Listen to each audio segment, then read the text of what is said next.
新章どうも、ワンピースの謎特化メインチューバー、ゆでてなんぼのゆでろんだ。いいね。チャンネル登録せけ。今回は週刊少年ジャンプ2024年42号、ワンピース最新話1126話、落としまえば考察していくべ。この1126話のテーマは、嘘。そしてエルバフの開幕回、さらに1126話は、かなり話数の語呂合わせに寄せた内容だっぺ。1126話の話数の語呂合わせ、一つ目は、もちろん、E ブロック。E ブロック。ブロックとは石の塊、積に深く、そしてブロックの動詞は阻止する、防衛する。それは1126話の内容、そのままだっぺ。この語呂合わせのキーワードを踏まえて一緒と考えていくべ。よろしく頼む。まずは2週間前、1126話の予想はこのように考えただ。こちらだ。1126話の類似話数は、26話、126話、1026話です。26話はキャプテンクロの一景。26話の話数の語呂合わせは、ズル賢い黒の計画。次に126話は本能。語呂合わせは火にろうが火に引火して溶けてかろうじて生きていたナミたち。次に1026話は天王山。語呂合わせは火祭り。ここではルフィたちを助けにお玉が鬼ヶ島へ向かっていますから、1126話ではルフィたちを助けにエルバフの巨人たちがエッグヘッドへ向かったエピソードが語られそう。そんな1126話の話数の語呂合わせ予想は、人々紡ぐ。ロビンとサロの思いが紡がれるのでしょうか。いいブロー、ヘイブロー。はい、先週1126話は完全にサウロとの再会だと考えましたが、正解は先週のフィガーランドガーリング聖からのフィガーランドシャンクス会でした。そしてバルトロメオの E ブロック。この奇想天外な展開はさすがに予想できませんでした。いつものように話数の理論を修正していきましょう。26話は嘘つきの黒によるカヤお嬢様暗殺計画。一方1126話はシャンクスによる嘘のルフィ先輩暗殺計画。さらに26話ではジャンゴの催眠術で眠ってしまうルフィ。一方1126話では酔っ払って寝てしまうナミたち。次に126話は嘘つきウソップの攻撃。一方1126話は嘘つきヤソップの攻撃。さらに126話ではミスター3が作ったローの部屋でくつろぐサンジ。一方1126話では謎の部屋に閉じ込められたナミ。次に1026話では4校カイドウに噛みついた桃之助。一方1126話では4校シャンクスに噛みついたバルトロメオ。そしてロビンは消えたルフィたちはお魚に噛み砕かれたと考えていますが、1026話では魚の悪魔の実ウオウオの実のカイドウと桃之助の噛みつきバトルでした。さらに1026話では鬼がいる島鬼ヶ島へ助太刀に向かうお玉。一方1126話では鬼がいた島青鬼ドリーと赤鬼ブロギーがいるリトルガーデンへ助太刀に行く追い元カーシー。このように繋がっています。つまり下一桁26の話数は嘘つきがテーマのようです。26話は嘘つきの黒、126話は嘘つきのウソップ、そして1026話はかなり難解な嘘つきです。1026話では竜が呼んだら呼んで今夜は月が出ないと思われていましたが、カイドウとルフィの衝突で天が割れて月が出ました。嘘月？心の中でそう驚いてそうなペロスペローとジャック。嘘月？それは亡き人へ思いが届いた火祭りの夜です。火祭りです。火祭りとは亡き人に思いが届く日です。それは盛大に火を焚いて酒を飲みみんなで踊るお祭りです。月が出た月が出たよい偶然にも月が出て猫マムシと犬嵐は数論に変身してそれぞれ逆転して勝利しました。それは亡き人ペドロの仇ペロスペロへの落とし前、そして某国モコモコ王国の仇ジャックへの落とし前、それが亡き人へ思いが届いた火祭りの夜でした。ちなみに1126話でもみんな酔っ払ってよい。その1126話の嘘つきはシャンクスたち赤髪海賊団です。シャンクスはバルトロメオたちを許すかと思いきや、嘘つきのヤソップはけじめをつけるために背後からバルトロメオたちの船を粉砕。今日甘えこと言ってんじゃねえ。聖者でも相手にしてるつもりか。1話とつながる。ちなみにヤソップのヤソとはヤソ。日本語で80という意味ですから、ヤソップが嘘80ならウソップは嘘800。つまりウソップはいつの日か父親ヤソップを超えるでしょう。おう、俺たちを超えるのか。異常が話数の理論、一つなぎです。それにしても1話でシャンクスたちから煙幕で逃げたヒグマさんはかなりの強運だったのでしょう。それでは本編の考察を始めましょう。1126話のスタートはエルバフへ向かう麦わらたち。それはエルバフに憧れてきたこれまでのウソップのストーリーが全て紡がれた話です。エニエスロビーで出会ったお妹カーシーがリトルガーデンで出会ったドリーとブロギーを迎えに行ってエルバフで一つになり、エッグヘッドに現れてウソップを連れてエルバフ上陸目前まで迫っています。これが1126話の話数の語呂合わせ2つ目。人々紡ぐ。人々紡ぐ。そして宴は続き、クマとボニーの願いも紡がれます。10歳になったら一緒に海へ出て水平線を見よう。クマがとっさについた嘘が嘘じゃなくなる。願いが叶う。クマは未だに半死のような状態ですが、それでもクマはボニーを抱いて微笑んでいます。穏やかな水平線のオーシャンビュー。これにてエッグヘッド編は完結です。そして続いてエルバフ編の開幕です。巨人たちとの宴で飲んでいる酒は緑の酒アブサンだという。このアブサンとはヘミングウェイの傑作他がために金はなるでも登場しているお酒であり、そしてヘミングウェイはアブさんの愛飲家でしたから、それはウソップを表す5巻他がために金はなると繋がっている。まさにエルバフ編の開幕にふさわしい描写でしょう。ヘミングウェイオーシャンビュー。そしてこのアブさんは長期的に飲むと幻覚を見ると言います。それはワンピースでも同じ設定のようです。場面は変わって1ヶ月以上前の新世界ガルテル島。そこではシャンクスの縄張りに掲げられた海賊旗を燃やしたバルトロメオが謝罪中。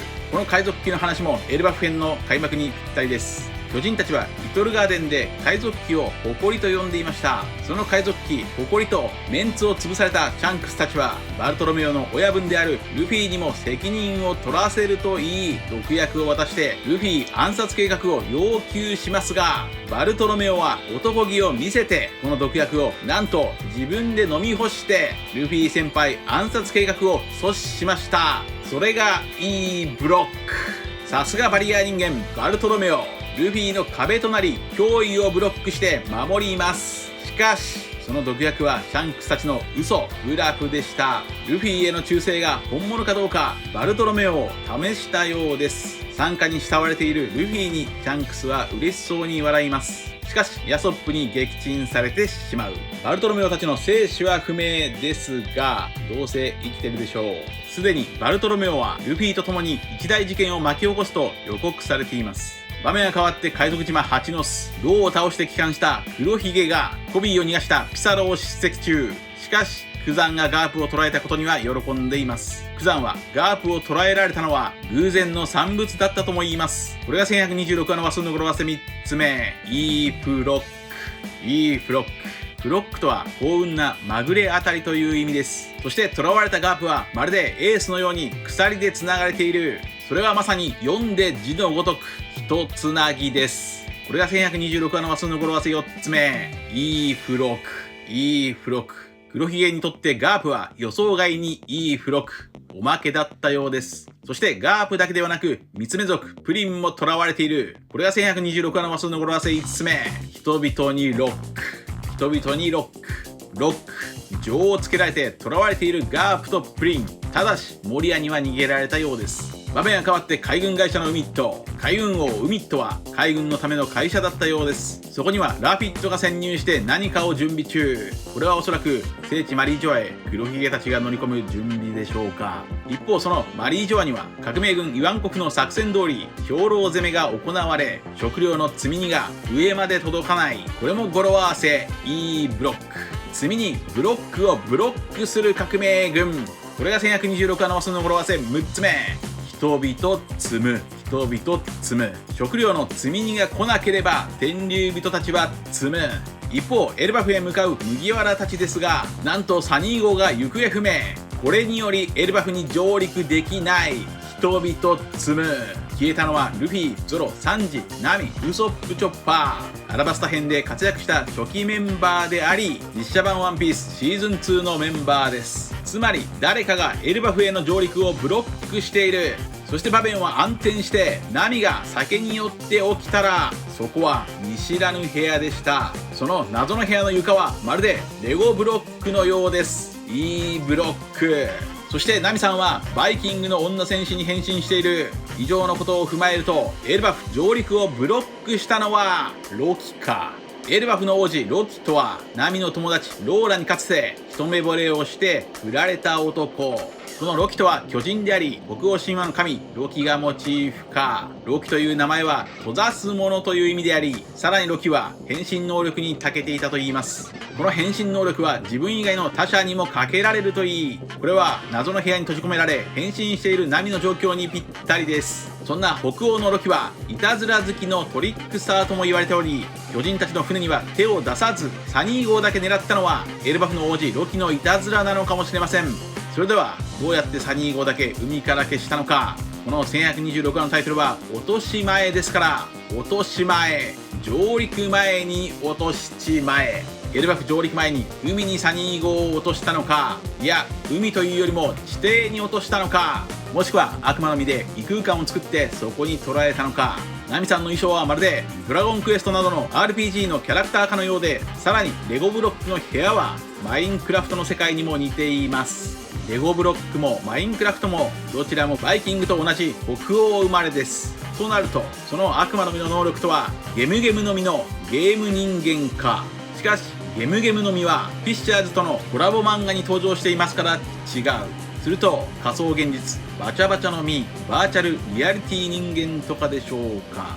とにかく2年前こちらの動画ではエルバフと北欧神話、そしてドラゴンクエスト、さらに地底の世界についても考えました。こちらです。ギアガの大穴から落ちると空洞となった地下世界に移動可能になります。つまりドラクエ3では大航海時代前に考えられていた都市伝説、地球空洞説、伝説の地下都市アガルタがモチーフとして採用されているようです。そしてドラクエにおけるその地下世界の名前はアレフガルド。アレフガルドとは北欧神話を意識した名前でしょう。戸田先生が生涯で最も遊んだというドラゴンクエストはエルバフと同じ北欧神話がモチーフですから、 RPG 要素や小人の要素、さらにおもちゃになったような雰囲気でエルバフ編は進んでいくかもしれません。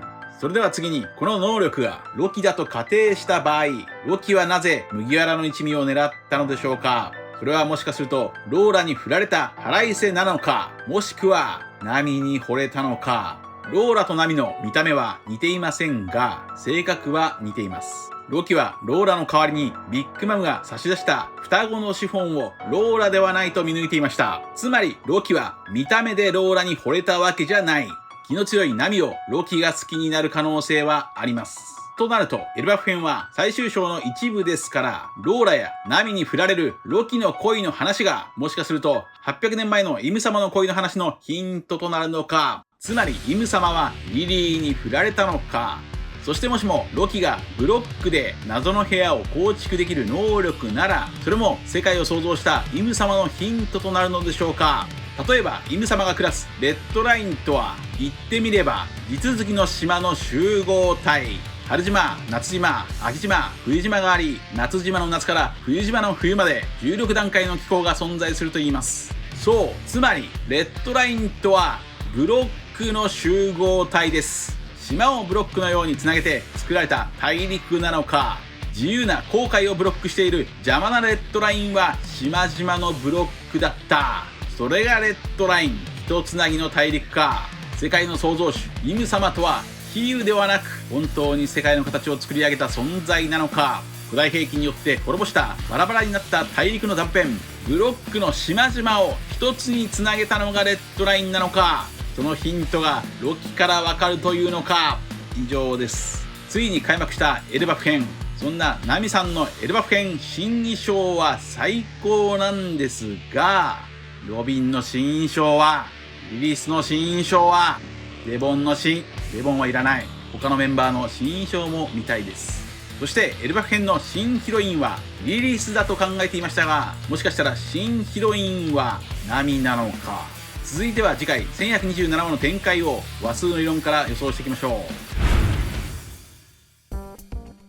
まず1127話については、1127話の語呂合わせが一つなぎと読めるかもしれない。そしてノーランドが島を失った年が開園歴1127年だったこともあり、さらにワンピースはおそらくそのあたりが最終章だろうと考え、10年前に1127話こそがワンピース回だと考えてきましたが、違いそう。1127話はエルバ編のスタート回。まあそんなもんでしょう。しかし1126話の語呂合わせ E ブロックの成立を見るに話数の理論はまだまだ健在のようです。そんな1127話の類似話数は27話、127話、1027話です。27話は筋、語呂合わせは担う、村を救う役目を担うという男ウソップ、それが筋。ここと1127話がつながるなら、27話でウソップは村の人々から逃げていますから、謎の部屋を仕掛けた人物は全力で逃げていくのか。次に127話はでんでん虫、語呂合わせは一つなぎ。ミスター3のローの部屋でクロコダイルと会話する3時にアンラッキーズが襲いかかる。それならば1127話では謎の部屋でナミたちは誰かに襲われる。次に1027話は想像を超える危機、語呂合わせは一旦を担う。ルフィはカイドウを倒す役目、一旦を担う。モモの助は鬼ヶ島落下を防ぐ役目、一旦を担う。そしてモモの助は雲を掴んで空を飛ぶ。こことつながるなら1127話でも雲を掴むような話、つまり物事があまりにも不明瞭で捉えどころがない話と人物が展開されるのか。謎の部屋で目覚めたナミたちが不思議があるのでしょう。そんな1127話の話数の語呂合わせ予想はいびつな。引き続きいびつな空間にナミたちが困惑しそう。